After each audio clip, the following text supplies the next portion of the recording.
এই মুহূর্তে আপনি যে আলো দেখছেন তার একটি প্রতিচ্ছবি রয়েছে 13.8 বিলিয়ন বছর আগের। এটি সেই প্রাচীন আলো যা মহাবিশ্বের জন্মের ঠিক পরপরই প্রথমবারের মতো ছড়িয়ে পড়েছিল। আজ আমরা শুনব সেই আলোর গল্প এবং জানব কিভাবে নাসা এবং অন্যান্য মহাকাশ সংস্থা এর ছবি তুলেছে। প্রায় 13.8 বিলিয়ন বছর আগে এক রহস্যময় বিস্ফোরণ, বিগ ব্যাং, মহাবিশ্বের জন্ম দেয়। তখন কিছুই ছিল না, না আলো, না পদার্থ, না সময়। ছিল শুধু একটি উত্তপ্ত, ঘন ও অশান্ত শক্তির সমুদ্র। তাপমাত্রা ছিল প্রায় 1032 কেলভিন এবং মহাবিশ্বের আকার ছিল একটি ক্ষুদ্র বিন্দুর মতো। এরপর প্রথম কয়েক সেকেন্ডের মধ্যেই মহাবিশ্ব দ্রুত প্রসারিত হতে শুরু করে, যাকে বলা হয় ইনফ্লেশন। এই সময়ে কণা এবং প্রতিকণার সংঘর্ষে শক্তি থেকে পদার্থের জন্ম হয়। কিন্তু তখনও আলো মুক্ত ছিল না।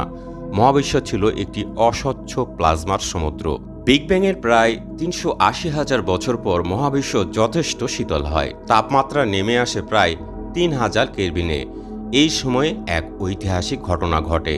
প্রোটন এবং ইলেকট্রন একত্রিত হয়ে নিরপেক্ষ হাইড্রোজেন পরমাণু তৈরি করে। এই প্রক্রিয়াকে বলা হয় রিকম্বিনেশন। ফলে আলোর কণা এবং ফোটনগুলো প্রথমবারের মতো মুক্তভাবে চলাচল শুরু করে। এই মুক্ত আলোই মহাবিশ্বের প্রথম আলো। এই প্রথম আলো আজও আমাদের চারপাশে ছড়িয়ে আছে। মহাবিশ্বের সম্প্রসারণের কারণে এটি এখন আর দৃশ্যমান আলো নয়, বরং মাইক্রোওয়েভ বিকিরণে রূপান্তরিত হয়েছে। বিজ্ঞানীরা এটিকে বলেন কসমিক মাইক্রোওয়েভ ব্যাকগ্রাউন্ড রেডিয়েশন বা সিএমবি।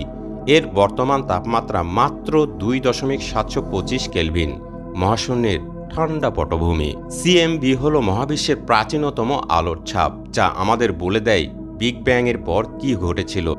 আর এটি প্রমাণ করে যে মহাবিশ্বের শুরুতে একটি গরম, ঘন অবস্থা ছিল এবং এটি সমজাতীয় হলেও সামান্য ঘনত্বের তারতম্য ছিল। সিএমবির গল্প শুরু হয় 1965 সালে। আমেরিকান বিজ্ঞানী আর্নব এনজিয়াস এবং রবার্ট উইলসন একটি রেডিও টেলিস্কোপে অদ্ভুত একটি শব্দ শনাক্ত করেন।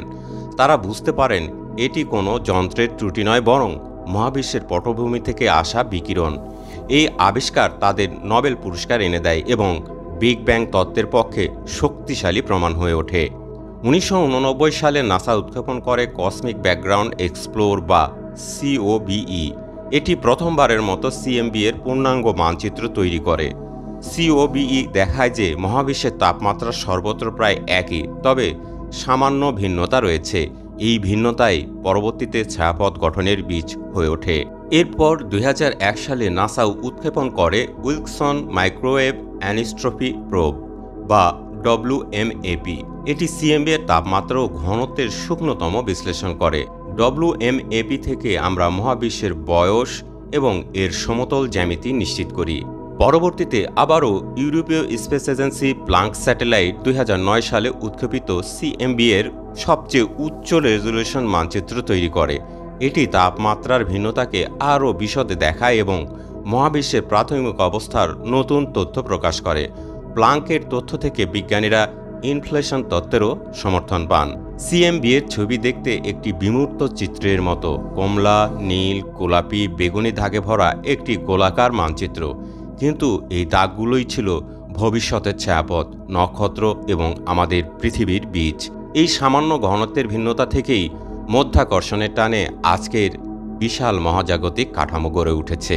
এই আলো এসেছে এমন এক সময় থেকে যখন সূর্য ছিল না, পৃথিবী ছিল না, আমরাও ছিলাম না। তবু এটি আজও রয়েছে, মহাবিশ্বের প্রতিটি কোণে নীরব সাক্ষী হয়ে। নাসা এবং অন্যান্য সংস্থার এই ছবি আমাদের শুধু ইতিহাসই বলে না, এটি আমাদের অস্তিত্বের শিকড় চিনিয়ে দেয়। সিএমবি থেকে আমরা জানতে পারি মহাবিশ্ব কিভাবে শুরু হয়েছিল, কিভাবে বিকশিত হয়েছে এবং এর ভবিষ্যৎ কেমন হতে পারে। উদাহরণস্বরূপ, ডার্ক এনার্জির প্রভাবে মহাবিশ্ব চিরকাল প্রসারিত হতে থাকবে বলে ধারণা করা হয়। এই আলোই মহাবিশ্বের জন্মের গল্প বলে। এই আলোই আমাদের প্রথম পরিচয় এবং এই আলোই সব কিছুর শুরু। এমন আরও মহাবিশ্বভিত্তিক বিষয়কর তথ্য জানতে আমাদের সাথে থাকুন।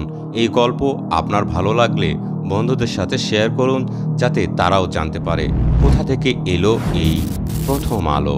সাবস্ক্রাইব করে না থাকলে অবশ্যই সাবস্ক্রাইব করুন এবং অনুরোধ রইল একটি লাইক দিন।